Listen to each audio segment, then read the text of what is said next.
I am knackered. As you can see, I've done the top out of the plot. So it's a lovely golden colour now. So I'm really happy. I love a bark delivery. It's like Christmas to an allotment. So yeah, they're all done. I'm gonna have a nice cup of coffee now, standard, and then let's tackle this part down here. The good thing about it will be as well, it'll reflect the light onto the plot as well, because this is quite a dark season and this will help. Right, let's get the coffee on.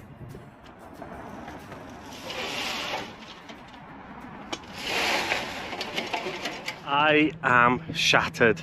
So I've got all the paths done. The only thing I've got left to do now is this little bit by here. Look at the contrast compared to before, the dark, and now you can actually see the beds and outline. I've added the concrete trim in, which I'll neaten up. I've gone all the way down. The only thing I got to do now is this bit by here, which I'm not really worried about, and this little bit over here, and then we're done. 39 wheelbarrows later, I'm done. I'm absolutely shattered, but I'm so pleased that it's all done now. The plot looks amazing. I love it when fresh bark comes because, you know, it tends to define the beds more so that they're completely different. You know what I mean? Instead of them having like dark bark all around them, they're defined now. So I'll show you now. Oh, I'm shattered. It'll be done now for about 3 months, and then I'll do another one in the spring. I did scrape up a lot of the bark, so that's, you know, that's rotted down, and I filled up one of the beds. I'll show you now. Right, I'll show you from the top. All the paths are done. I just love how fresh the bark looks compared to the dark soil beds. I'm shattered though, guys, but it's worth it. How beautiful does my plot look now? Like honestly, it's like a golden sunset. I'm so happy. All the compost area has been done, and also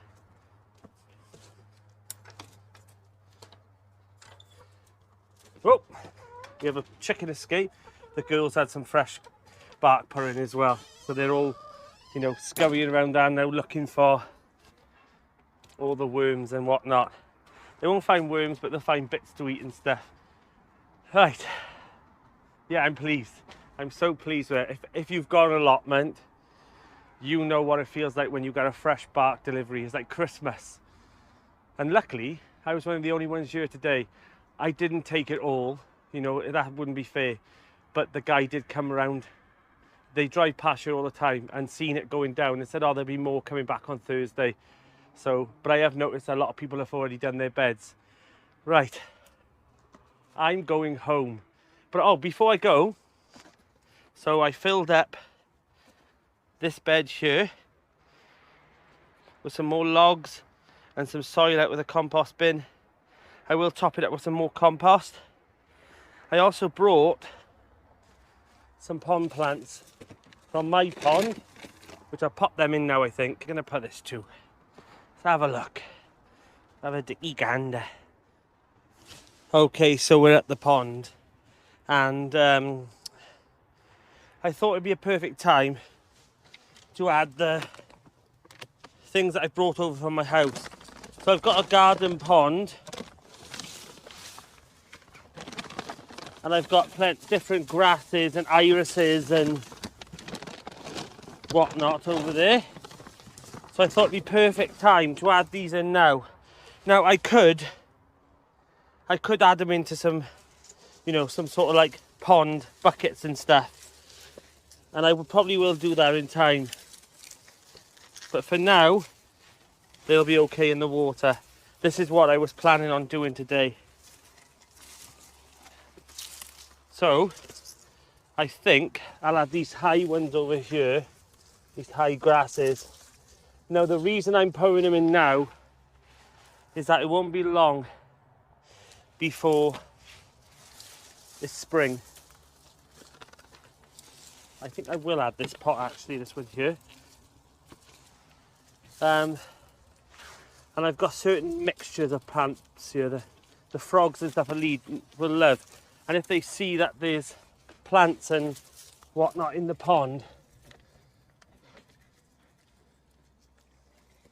then they'll start spawning here. And I mean, I've got to be honest, frogs will spawn anyway.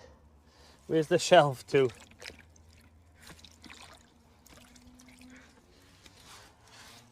Ah, here. So I'll just pop it there. I'll use a smaller pot in time.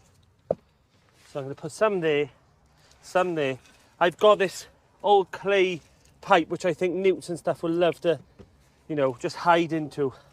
A viewer messaged the other day worried about hedgehogs and stuff coming out, and rightly so. You know, I wouldn't want that to happen. I did have something here, but I took it out. So I've got this branch that I'm going to add there. So if they do fall in, at least they can have a chance of climbing out. Now, it don't look the prettiest at the moment. I'll give it a little trim back.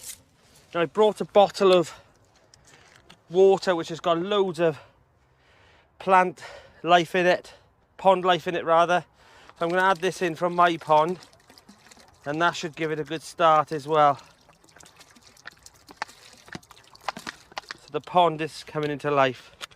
I am eventually going to add stones around and build this up, but that'll be in time. Right, I've done my work for the day. I think I've earned myself some food. Right, I'm going home. I need a bath, a very long bubble bath. So thanks again for watching, guys. And don't forget to click that like, subscribe, and that little bell icon that tells you that me is putting more content out. I should be putting up about 2 videos a week now. It feels like spring already. I'm so pleased that these are done. Look. Ta-da! Good morning. So I've come over today in such an amazing mood. So I noticed when I was coming up the path that Mark, another plot holder, has brought over about 30 hazelnut branches that I can use this year for my runner beans and my French beans. I complimented last year that how natural and rustic it looked, and I thought it looked amazing. And he's brought over 30 for me. How amazing is that?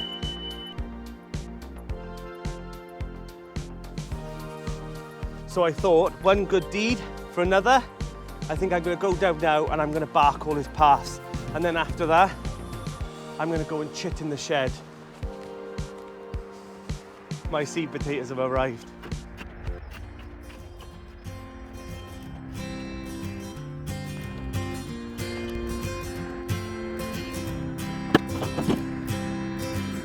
Yeah, it's that time of year again. It's potato season.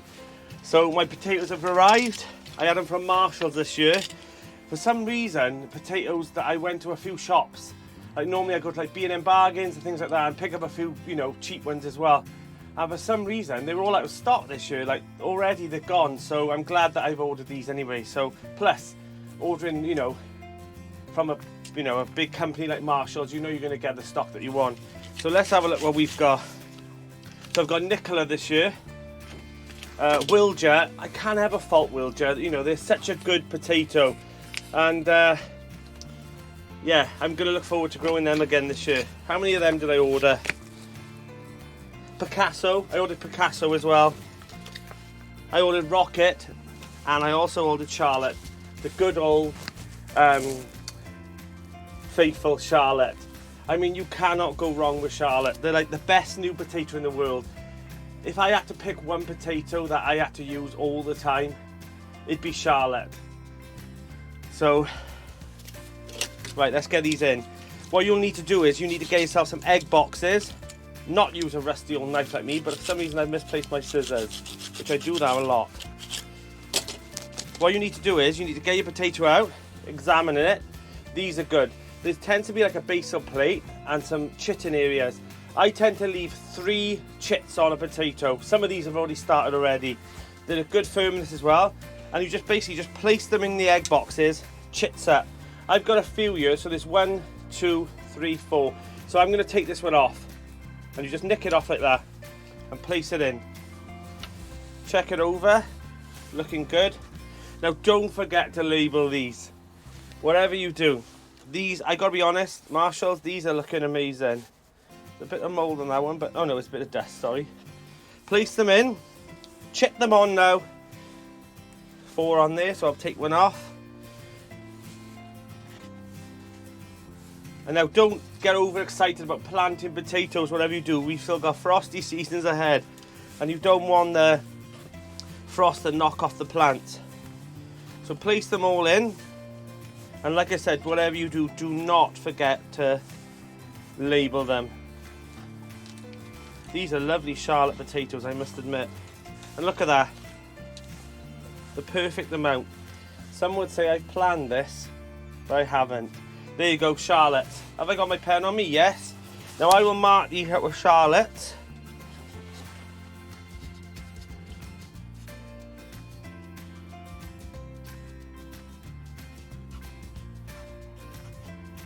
Now I've written that, it looks like I've written it with my feet. So do the same here.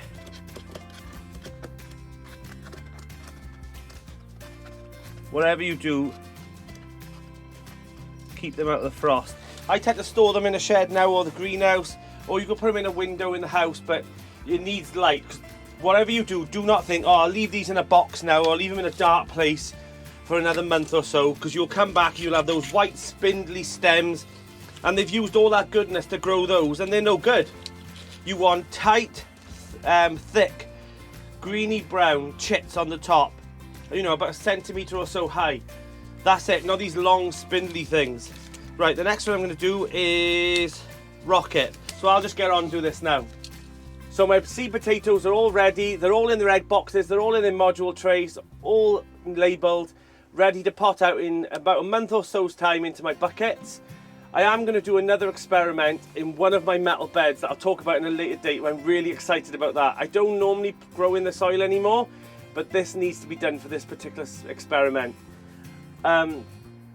So I hope this has been helpful for you, and this is just a simple tutorial, just basically to say, don't rush, don't keep them in the boxes until for another month. Get them out now into the sunlight. You don't want them to have long, straggly chits. Right, good luck, guys.